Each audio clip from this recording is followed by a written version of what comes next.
여성분들 이혼 하셔도 됩니다. 남자분들 절대로 하면 안 돼요. 남자분들은 하면은 단명해요. 죽어요. 일찍 죽습니다.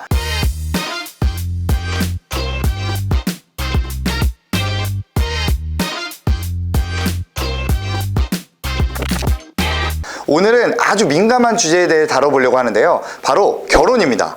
요즘은 결혼관이 옛날보다 자유로워져서 이혼 남녀들의 사랑을 다루는 프로그램도 있고 돌싱들이 육아를 하는 이야기를 다루는 프로그램도 있죠. 이혼이 그만큼 일반화되었다는 말인데요. 이혼 중에서 가장 무섭다는 게 바로 황혼 이혼. 이 황혼 이혼이 전체 이혼에서 차지하는 비중이 지난 10년 사이에 2.5배 가까이 증가했다고 합니다. 굉장히 많이 증가한 거죠. 30년 넘게 결혼 생활을 한 부부들이 4년 미만의 부부 생활을 한 신혼부부만큼이나 이혼율이 높은 건데요.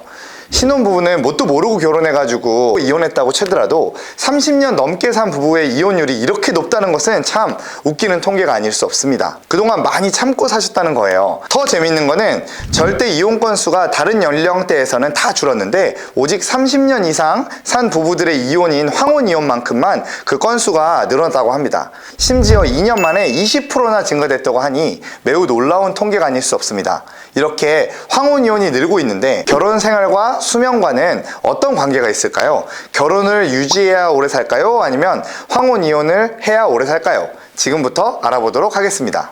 스탠포드 대학교의 루이스 터먼이라고 하는 유명한 심리학 교수가 한 연구가 있는데요. 1910년 전후에 태어난 소년소녀 1,500명을 무려 80년 동안 조사했다고 합니다. 바로 수명 연구 프로젝트, The Longevity Project입니다. 이 연구 결과를 정리한 책도 출간되었는데 책 소개를 보면 오래 사는 사람은 따로 있다 이렇게 적혀 있어요. 진짜 그렇습니다. 식습관이 좋거나 운동량이 많거나 하는 것보다도 성격이나 인간관계, 결혼, 이혼, 학업, 직업적 성취, 사회적 성공, 종교활동 등 사회적 관계와 관련된 것들이 훨씬 더 수명에 미치는 영향이 크다고 합니다. 저희는 오늘 이 중 결혼과 관련된 이야기에 집중해 보도록 하겠습니다. 남성의 경우 기혼, 독신, 재혼, 이혼 순으로 수명이 길었고요. 여성의 경우 기혼, 이혼, 독신, 재혼 순으로 수명이 길었는데요. 첫 번째로 여기서 주목할 것은 남자와 여자 모두 기혼일 때 가장 수명이 길었다는 겁니다. 그럼 계속 이 왼수랑 살라는 거냐? 네, 통계적으로는 결혼 생활을 이어나가는 것이 수명에는 더 유리한 것으로 보입니다. 기혼자의 장수는 크게 두 가지 이유로 설명할 수 있는데요. 먼저 위험 상황에서 빠른 응급처치가 가능했다는 점입니다. 집에 나 외에 아무도 없는데 갑자기 심정지가 왔다고 생각을 해보세요. 아무리 왼수여도 신고해서 내 생명을 구해주지 않겠어요? 또 다른 이유로는 일상 속 스트레스들을 나눌 상대가 있었다는 점입니다. 공유만으로도 정신적으로 위로가 되고 스트레스 해소 효과가 있기 때문이죠. 그러면 기혼자는 얼마나 오래 살까요? 아내가 있는 남성의 경우 이혼이나 미혼보다 10년을 더 살고 사별보다는 17년이나 더 삽니다. 그리고 남편이 있는 여성의 경우 이혼보다는 8년, 미혼보다는 10년, 그리고 사별보다는 무려 25년이나 더 산다고 합니다. 남자나 여자나 결혼을 한 부부들이 평균 8에서 10년 정도 더 사는 거죠. 따라서 이미 결혼을 하셨다면 행복하게 결혼 생활을 이어나가는 것이 베스트라고 생각합니다. 하지만 아직 혼인을 안 했거나 이혼을 한 분들, 이 사실에 집중하세요. 독신이 재혼보다 오래 삽니다.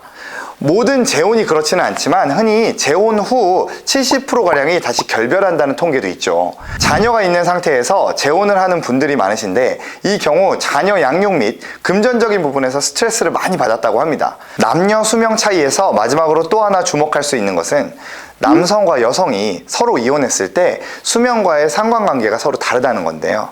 여성은 이혼하면 기혼자 다음으로 오래 삽니다. 근데 남성의 경우 이혼하는 순간 재혼하지 않는다는 가정하에 수명이 가장 짧아진다는 것으로 나타나고 있어요. 여성보다는 남성의 경우 이혼 이후에 독신 생활에 훨씬 더 취약한 것으로 나타났다고 하니 남성분들은 수명을 생각하면 이혼보다는 결혼 생활을 유지하시는 게 훨씬 더 낫다고 할 수 있겠네요. 사실 이 모든 거는 통계죠. 지금부터는 통계 말고 과학적으로 결혼을 파봅시다. 우리 몸에 옥시토신이라는 호르몬이 있어요. 일명 애정 호르몬, 배려 호르몬이라고 불리우는데 가까운 사람, 사랑하는 사람과 교감하면서 애정과 사랑을 느낄 때 분비량이 증가합니다. 이 옥시토신이 우리 몸에 어떤 작용을 하냐면요, 스트레스를 없애주고 코티솔 분비를 줄여줍니다. 스트레스 호르몬이라고 하는 이 코티솔은 인슐린 저항성을 증가시켜 혈관 건강을 나쁘게 만들고 몸에 염증을 유발할 수 있는데요, 옥시토신이 이 코티솔 분비를 줄여준다고 하니까 자연히 염증을 줄여주고 면역 체계를 강화해주는 역할을 한다고 볼 수 있죠. 바이러스 치료제로 개발하자는 주장이 있을 정도입니다. 이뿐만 아니라 일본 지치의과대학의 유코 메지마 교수팀이 체내 옥시토신 투여에 관해 정리한 논문이 있어요. 이 논문에 따르면 결과적으로 내장 지방이 감소하고 고혈당, 지방간도 개선되었다고 합니다. 물론 극복할 수 없는 갈등을 겪고 있는 부부들까지 기혼을 유지해야 할 필요는 없을 것입니다. 하지만 배우자와 함께 노력하며 행복한 결혼 생활을 유지한다면 옥시토신이 분비돼서 건강에도 좋고 통계적으로 10년 더 산다, 이렇게 결론 내릴 수 있을 것 같아요. 그럼 오늘 내용 도움이 되셨다면 구독과 좋아요 부탁드립니다. 감사합니다.